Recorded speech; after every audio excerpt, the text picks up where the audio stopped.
मैं सिर्फ कोलगेट इस्तेमाल करती हूँ। मुझे खाने में मैगी खाना बहुत पसंद है। ऑल्सो कुछ समय के बाद मुझे इन पेपर्स को ज़ेरॉक्स करवाना है। मैं आपको ये सब क्यों बता रही हूँ? ये तो कुछ पर्सनल चीज़ें हैं ना। हाउएवर इस सेंटेंस में क्या प्रॉब्लम थी मुझे कुछ टाइम के बाद समझ में आई। Hi guys, this is Fatima and welcome to the Legacy Pool channel. So today we're going to understand something very important on those words जो हम literally every day इस्तेमाल करते हैं. So ये sentence जो मैंने अभी कहा वो सुनने में क्योंकि बहुत common था, but मुझे बहुत वक्त के बाद समझ में आया कि इस sentence में क्या problem थी. तो मैंने इस sentence में 3 words का इस्तेमाल किया है, 3 ऐसे terms जो हमारे लिए आजकल बहुत common है. कोलगेट, मैगी एंड ज़ेरॉक्स, ये 3 वर्ड्स हो चुके हैं एक ऐसे फिनोमिनन के शिकार जिसको कहते हैं ट्रेडमार्क जेनेरिसाइड. सो शॉर्ट में समझते हैं कि ट्रेडमार्क जेनेरिसाइड क्या होता है.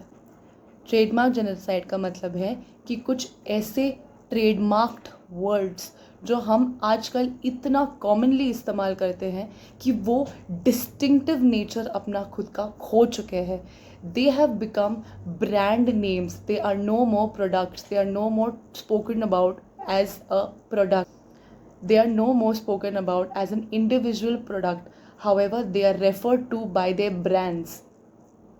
समझ आया थोड़ा? So, when I said Colgate instead of toothpaste, you knew what happened to Colgate. वो एक बहुत कॉमन ब्रांड बन चुका है that apparently is very large scaled, but trademark के सेंस में थोड़ा सा वीक हो चुका है वो, क्योंकि वो एक बहुत जेनेरिक टर्म बन चुका है.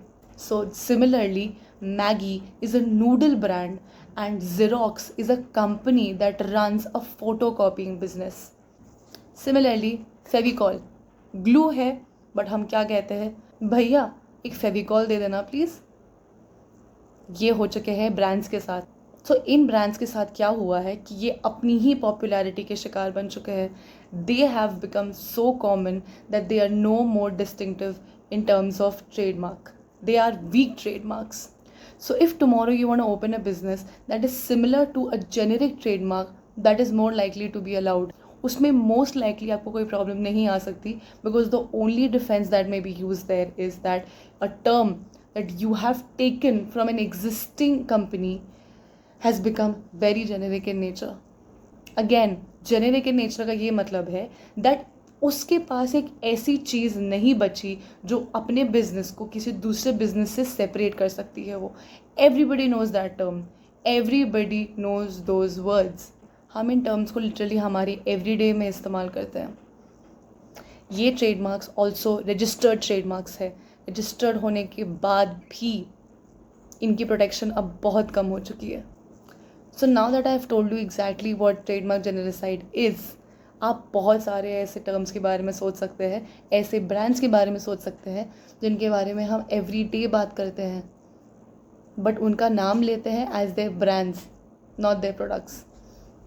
Let's comment and see how many more brands can we find. So it's utmost important that when you are starting a business or already running a business, तो आपकी trademark सबसे ज़्यादा powerful होनी चाहिए. You have to make sure that those words are not becoming generic among the public. For example, you can do things like adding a disclaimer at your product that this is the name of a brand and not the name of a product. They do work. So let's stay safe while protecting our trademarks. Thank you.